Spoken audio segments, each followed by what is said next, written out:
ඔයාලට අද දැනගන්න පුළුවන් ටයර් මාරු කරන්නේ කොයි වෙලාවටද කියලා. ටයර් එක කට්ට පෙනුණා කියලා තව දුවන්න පුළුවන් කියලා ඒකෙන් තීරණය කරන්න බෑ.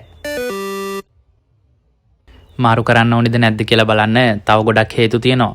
ත්‍රෙඩ් කට්ට රටාව ගොඩක් අඩු වෙලා නම්, මැද හරි එක පැත්තක හරි ස්මූත් වෙලා තියෙනවා නම්, එහෙම නැත්නම් ටයර් එකේ සයිඩ් එකේ සයිඩ් ඩෝල් එකේ එක එක ක්‍රැක්ස් තියෙනවා නම්, එහෙම නැත්නම් බුබුලු දාලා තියෙනවා නම්, වාහනේ යනකොට වැස්සට ස්ලිප් වෙනවා නම්, බ්‍රේක් ගහනකොට ග්‍රිප් එක අඩුයි, පාරේ ලිස්සන ගතියක් ඔයාට දැනෙනවා නම්, පාර බදාගෙන වාහනේ යන්නේ නැත්නම් ටයර් අනිවාර්යෙන් දාන්න ඕනි.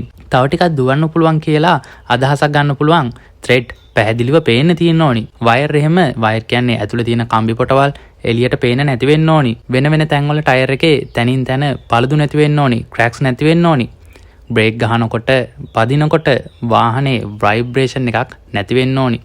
වෙහිකල් එකේ වයිබ්‍රේෂන් එක නම් එන්නේ ටයර් වලින් විතරක්ම නෙමෙයි, තව ගොඩක් හේතු තියෙනවා. නමුත් රීදුරික් වශයෙන් ඔයාට පාරේ යනකොට වයිබ්‍රේෂන් එක බ්‍රේක් ගහනකොට එනකොට දැනෙනවා වාහනේ පොළොව බදාගෙනද යන්නේ, එහෙම නැත්නම් ස්ලිප් වෙනවද, වයිබ්‍රේට් වෙනවද කියලා.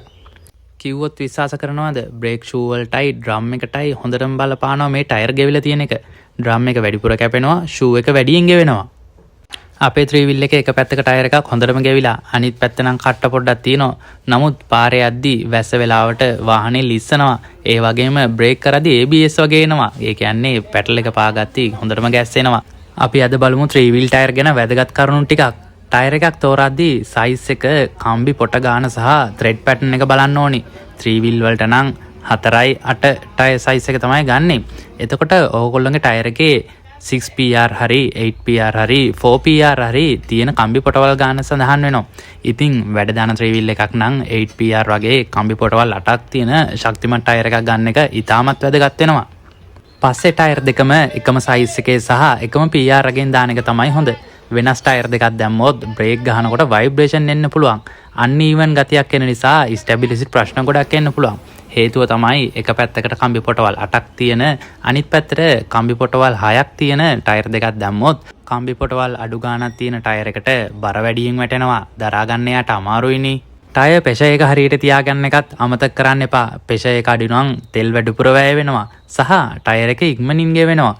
ත්‍රෙඩ් එක ගොඩක් ගෙවිලා ක්‍රැක්ස් ඇවිත් හෝ කම්බි පේන්න පටන් අරගෙන නම් අලුත් ටයර් දෙකක් දාන එක තමයි හොඳම වැඩේ. එතකොට හොඳ ටයර් එකක් කියන්නේත් වෙහිකල් එකේ සේෆ්ටි එකට ලොකු ආයෝජනයක්. 3 wheel ටයර් එකක් රුපියල් 6000කටත් වඩා වැඩි වෙනවා දැන්. ඉතින් මම ගත්ත ටයර් එක 6100ක්. ඒක සියට් එකෙන් අලුතෙන් ගහන එක. ගන්නකො DSI වල ටයර් ගණන් රුපියල් 6678යි. සවි බල ජවය 8882යි. එතකොට අනිත් 3 wheel ටයර් එක 7000 ගාණක්. හයර් එක කතා කරන්න කලින් ටයර් වල ගාණක් මතක තියාගන්න වෙයි. මේ තින්නේ ඩීසල් 3 wheel වල ටයර් වල ගාණක් 12438යි 13323යි. මේ වීඩියෝ එකෙන් ඔයාලට මොන හරි දැනුමක් ලැබුණා කියලා හිතෙනවා නම් ෆලෝ පාරක් දාගෙන යන්න. එහෙනම් අපි තවත් අලුත් එක් වීඩියෝ එකකින් නැවත හමු වෙමු.